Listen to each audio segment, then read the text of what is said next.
జై శ్రీరామ్. నేను రామంతపూర్ సంపత్ మాట్లాడుతున్నాను.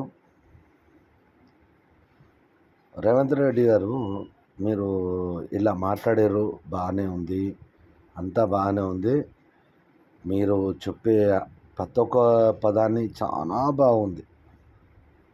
మేము రియల్ ఎస్టేట్ చేసేటోళ్ళు ఎంత ఇబ్బంది పడుతున్నాం అనేది మీరు ఎప్పుడు గుర్తిస్తారో ఏమో తెలియదు, కానీ గత 3 సంవత్సరాల నుంచి మేము చాలా ఇబ్బందులు పడుతున్నాం. దానికి మీ స్పందన లేదు. మీరు మీ పార్టీ తరంగా మీరు ఏం చేయాలో అది చేసుకుంటా పోతుర్రు. రియల్ ఎస్టేట్ చేసే ప్రతి ఒక్క వ్యక్తి చాలా ఇబ్బందుల్లో ఉన్నాం.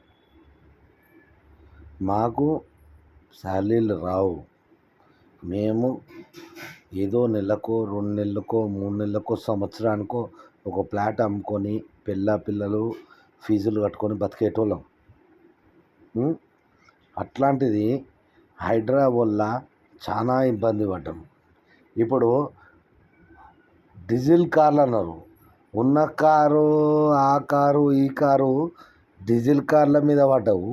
డీజిల్ కార్లు రేపొద్దున పాపం కొనేటోడు అమ్మేటోని పరిస్థితి ఏంది?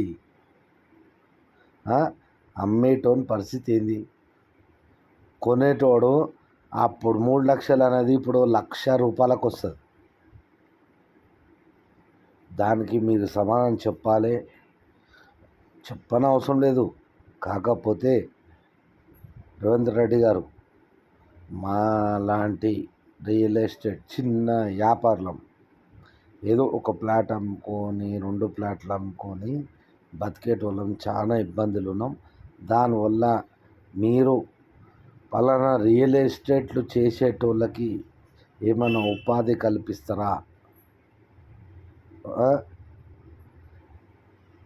మీరు చెప్తున్నారు కదా టీఆర్ఎస్ గవర్నమెంట్ అది ఇది చెప్పిరని. ఇప్పుడు ఉన్న సిచ్యువేషన్లో ఉన్న వాళ్ళకి ఒక్కరికి ₹1 లేకుండా తిరుగుతుంది ప్రతి ఒక్కరికి. దాని గురించి మీరు ఆలోచించండి. రేవంత్ రెడ్డి గారికి నా జోహార్లు, నా నమస్కారాలు. కాకపోతే మీరు దీని గురించి ఆలోచించాలని ఈ వీడియో వైరల్ చేస్తున్నా.